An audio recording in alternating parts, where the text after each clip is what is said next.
नमस्कार सभी को। झारखंड में जो स्टूडेंट्स का प्रोटेस्ट चल रहा था वो ख़त्म हो गया। हेमंत सोरेन सरकार ने उनका जितने भी प्रोटेस्ट कर रहे थे वो लोग उनकी मांगे मान ली हैं। और जो मेन प्रोटेस्टर थे, एक शायद मुस्लिम लड़की थी और एक देवेंद्र महातो जो तिरंगा लेके बैठे हुए थे, वो उन्होंने अपना अनशन ख़त्म कर दिया है। जो जेपीएसएससी और सीजीएल पेपर में जितनी भी धांधली थी, करप्शन से, और जिन जिन को वो जॉब दी गई थी इनफेयर मीन से, उन सब का क्रॉस चेक होगा। सीबीआई की जांच मांग रहे हैं वो, कर रहे हैं वो लोग। बट इसमें एक चीज़ जो गलत हो रही है ना, जो शायद ट्रॉमेटाइज़ करने वाली है, 14 साल का पूरा हेमंत सोरेन सरकार ने जो 14 साल में जितने भी एग्ज़ाम्स हुए, जो भी भर्तियाँ हुई हैं, उसका वो बोल रहे हैं हम लोग निरस्त कर देंगे। बट उसमें सारे जिनको भी जो जॉब मिली वो सबको, सारे ऐसे कैंडिडेट नहीं होगी जिनको अनफेयर मीन से मिली होगी। कई कैंडिडेट ऐसे होंगे जिनको फेयर मीन से वो जॉब मिली होगी, उनके लिए बिल्कुल अनजस्टिस है। और उनके आगे लाइफ है, वो ऑलरेडी वो जॉब पे हैं, अब उनकी सरकारी नौकरी पे उनके अब इस तरह से संकट आ रहा है, तो देखो ऑलरेडी उनके लिए कितना डिप्रेसिव होगी वो चीज़। देखते हैं अब आगे क्या होता है। इसमें राहुल गांधी जी का काफ़ी इंटरफेयर रहा है। उन्होंने लेटर लिखा था हेमंत सोरेन जी को, जो वहाँ के मुख्यमंत्री हैं, उनका इंटरफेयर हुआ था तब जाके ये मतलब अच्छा, आप देख ही रहे हो कि छात्रों की गूंज हर स्टेट में, बड़े स्टेट्स में जहाँ पे जो शहर एजुकेशन हब है, देहरादून, प्रयागराज, कोटा, और अब पुणे में होगा वो। पुणे में तो काफ़ी ये लोग जो वहाँ पे बीजेपी की जो सरकार है वो काफ़ी मतलब उसको ना होने के लिए काफ़ी चीज़ें वो कर रही है। जैसे देहरादून में करा था, देहरादून में एक दिन पहले उन्होंने परेड ग्राउंड की उन्होंने परमिशन मांगी थी छात्रों की गूंज के लिए। उसमें मैं भी गई थी रात को देखने के लिए। बुरा लग रहा था, ऑलरेडी परमिशन मिल गई थी, पर पता नहीं ये सरकार, ये हमारी तो धामी सरकार है, पता नहीं, और ये बीजेपी सरकार क्यों शिक्षा के और बच्चों के अगेंस्ट इतना है, समझ में नहीं आता। परेड ग्राउंड में एक रात पहले उन्होंने परमिशन कैंसिल करी। फिर आनंद फानन जैसे भी करके वो बन्नू स्कूल में हुआ था, पर बहुत बड़ा, बहुत हिट प्रोग्राम था वो।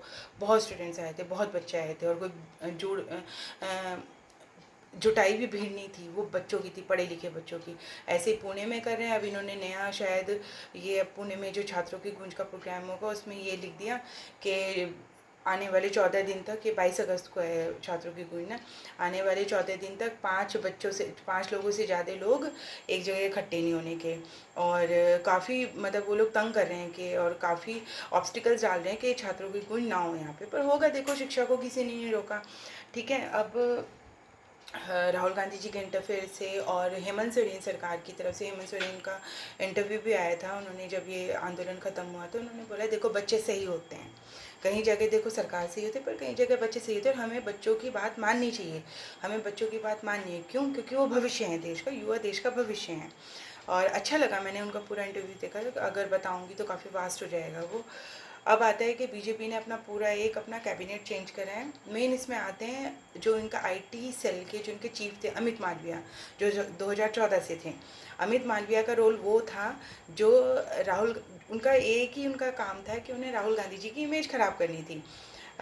आलू से सोना, वो पूरी स्टेटमेंट, हम भी अंधभक्तों की तरह मैंने भी बिलीव करा उस वीडियो पर। काफ़ी टाइम तक मुझे भी लगता था, मैंने कहा किस तरह की बात करते हैं राहुल गांधी जी। पर जब उसका क्रॉस चेक करा कि एक्चुअल स्टेटमेंट क्या थी और कटपट करके ये कैसे सोशल मीडिया पर इसको वायरल कर रहे थे।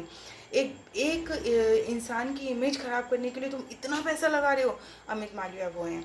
अब इन्होंने नए जो इनके चीफ हैं दीपक महस्के, वो भी ऐसे ही हैं। उनका भी देखते हो क्या करते हैं। इतना पैसा तुम लोग किसी की छवि ख़राब करने में लगा रहे हो, इतना पैसा तुम देश के अच्छे कामों में लगाओ ना। तुम जहाँ पे बाढ़ आ रही है, जो स्कूल्स के लिए, एजुकेशन के लिए, मेडिकल के लिए, उनके लिए पैसा लगाओ। अब ये जो पूरा जो कैबिनेट है इसमें कई लोग हैं जो इसमें, एक आलोक भट्ट नाम के हैं, उन्होंने तो अपना सोशल मीडिया अकाउंट ही बैन कर दिया क्योंकि उन्होंने सोनिया गांधी को डायरेक्टली नहीं कहा था पर इनडायरेक्टली वे में उन्होंने इटली के रेफरेंस में, इटली की औरतों के रेफरेंस में, एक थी लेडी उसके रेफरेंस में उन्होंने वो बात करी थी जो बहुत डिमीन थी।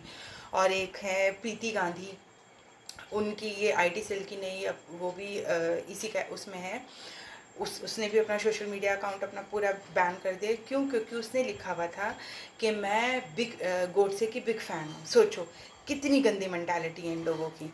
तो इस तरह का तो ये लोग अपना आईटी सेल रखते हैं। ठीक है, देखते हैं क्या होता है आगे। इन्होंने नया आईटी सेल बनाया है।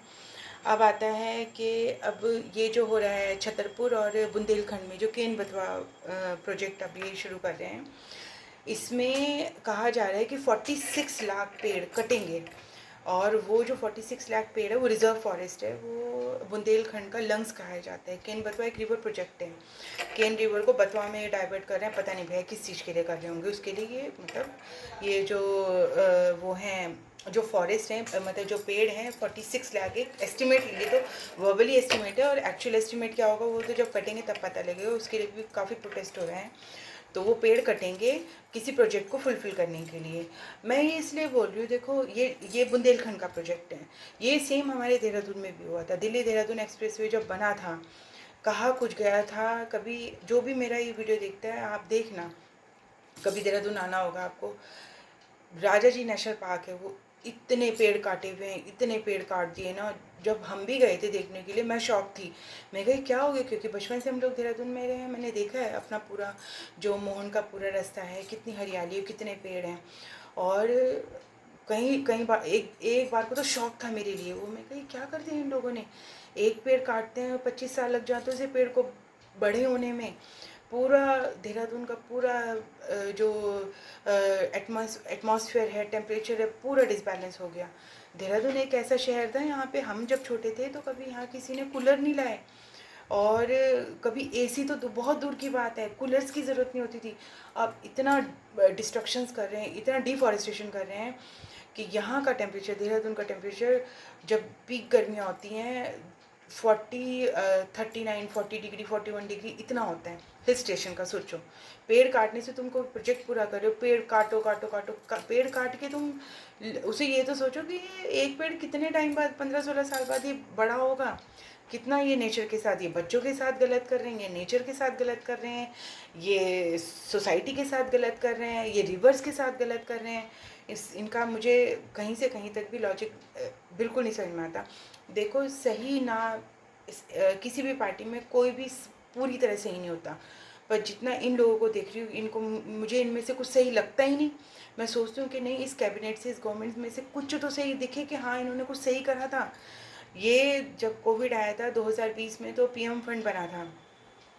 पीएम फंड 2020 में पीएम फंड क्यों बना था कि वो मतलब वो देश के लिए हेल्प करने के लिए, फाइनेंशियली जहाँ पे ज़रूरत हो तो उसको मॉनेटरी हेल्प करने के लिए। तो उस टाइम हम लोगों ने क्या करा, मोदी जी ने, एक महामारी से हम लोग निकल रहे थे, मोदी जी ने बोला कि तुम थालियां बजाओ। हम अंधभक्तों की तरह थालियां, मैं भी उसमें से थी, अंधभक्तों की तरह थालियां बजा रहे थे। तुम टॉर्च जलाओ, हम अंधभक्तों की तरह टॉर्च जला रहे थे। इसका रीज़न क्या था, इसका लॉजिक ही नहीं समझ में आ रहा था कि हम थालियां, और क्यों महामारी से निकल रहे थे और हम लोग थालियां बजा रहे हैं, टॉर्च जला रहे हैं, क्यों। महामारी पहले भी आई थी, पोलियो, जिसका इंजेक्शन हम सभी ऑलरेडी सभी को लगता है। जैसे ही बच्चा पैदा होता है तो सबसे पहले BCG, bacillus of Calmette and Guerin, सबसे पहले उसका वैक्सीन लगता है। ठीक है, उसका इतना गुणगान कभी नहीं हुआ था, पोलियो फ्री। उसमें ये नहीं, उस टाइम ये नहीं कहा गया था नहीं तुम थालियाँ बजाओ, तुम मोमबत्तियाँ जलाओ, चलो फ़ोन नहीं थे उस टाइम पे। और ये रेफरेंस मैं इसलिए दे रही हूँ, जब पीएम फंड जब उस टाइम बना था, उसका अब इस टाइम सोशल मीडिया पे काफ़ी आ रहा है कि 97 नहीं 87,000 नहीं 8500 करोड़ है उसमें, 8500 करोड़ है अभी भी पीएम फंड में 2020 से। और उसमें से खर्च कितना हुआ है देश के लिए, सिर्फ शायद 87 लाख रुपए। अब ये सोचो, इतना पैसा इतने साल से FD पे, उसका FD का ब्याज कितना हो रहा होगा, पर वो जिसके लिए वो बनाया था, देश के लिए, गरीब लोगों के लिए, चिकित्सक सुविधाओं के लिए, वो यूज़ नहीं हो रहा है। ठीक है, उसके बाद क्या हो रहा है, स्कूल्स लगातार अभी इन मेरे ख्याल से 93,000 स्कूल्स शायद बंद हो चुके हैं। स्कूल्स बंद करने का मतलब क्या होता है, समझ नहीं आता है बिल्कुल भी, करना क्या चाह रही है ये सरकार। ठीक है, अब देखते हैं क्या होता है। अगर जागरूक हो, देख रहे हो, समझ रहे हो बात को, तो समझोगे आप लोग कि इतना पैसा सरकार के पास है, तुम अपने बीजेपी के भवन बना रहे हो, नया पार्लियामेंट, उसका मतलब क्या है, उसका कहीं उसका कोई काम नहीं है आगे। ज़रूरत है बच्चों की शिक्षा और स्कूल्स तुम बंद कर रहे हो। दीपक ये जो है अभिजीत दीप के, ये कंटिन्यू सरकारी स्कूलों का सर्वे कर रहे हैं। आप भी वो सोशल मीडिया पे काफ़ी है उसकी क्या बोलते हैं, उनकी वीडियोज़ हैं इतनी बुरी हालत में है ना स्कूल्स, जो गवर्नमेंट स्कूल हैं। हमारे यहाँ जो पहाड़ के स्कूल हैं, मैं जब ये बरसातें आती हैं, वीडियोस आप देखना, इतना बच्चे एक पालकी होती है, नदी बह रही है, फुल फ्लो में नदी बह रही है, और बच्चे स्कूल जाने के लिए पालकियों में इधर से उधर जा रहे हैं। सोचो, नन्हे से बच्चे, वो टूट जाए तार, बच्चे नदी में गिर जाएं। ये व्यवस्था है हमारे स्कूल जो एक प्राइमरी नीड है हर बच्चे का, एक उसका राइट है पढ़ने का। और पीएम फंड में इतना पैसा है, वो क्यों इन्होंने स्टोर कर के रखा हुआ है? शायद इसीलिए कि शायद इन फ्यूचर अगर बीजेपी सरकार अगर जाएगी तो वो बीजेपी के लिए, लोगों के लिए यूज़ होएगी। बना था वो केयर फंड, पर वो यूज़ होएगी बीजेपी के लोगों के लिए। ठीक है, अब देखते हैं, धीरे धीरे लोग जागरूक हो रहे हैं, समझ रहे हैं चीज़ों को। और आज राजीव गांधी जी का जन्मदिन है। ऐसे प्रधानमंत्री जिन्होंने देश को जिनका विजन था देश को मॉडर्न इंडिया बनाने का, कंप्यूटर उनके कार्यकाल में आया, तब सबने ऑब्जेक्टिफाई करा था कि नहीं, कंप्यूटर ला रहे हैं और नौकरियां ख़त्म हो जाएगी। नौकरियां ख़त्म नहीं हुई। आज जो हमारा भारत है, उसको कहा गया है कि वो आईटी सेक्टर का शायद हब है वो। और राजीव गांधी जी जिन्होंने मनरेगा लेके आए, मनरेगा का सही तरह से यूज़ नहीं है, पर वो लेके आए थे। आज उनका जन्मदिन है। भगवान ईश्वर जहाँ भी हो, वो जहाँ भी हो, वो सब पर अपना आशीर्वाद रखें। और इस भारत को जैसे सब ने, जिस तरह से इस भारत को आगे बढ़ाया है, सबका आशीर्वाद हो कि भारत खूब फले फूले। और जो ये मैनिपुलेटिव और अंधभक्तों वाली दिमाग और मेंटालिटी लोगों के अंदर आ गई, इससे लोग निकलें और प्रैक्टिकल चीज़ों की तरफ देखें, बिसाइड इसके कि थालियाँ बजाओ, मोमबत्तियाँ जलाओ, और जो चीज़ प्रैक्टिकल है उसे प्रैक्टिकली हैंडल करें। और बाकी सबको आपको थैंक यू सो मच। और सोचना बात को, जो ये पेड़ कट रहे हैं और जो पीएफ फंड का पैसा है। Thank you so much.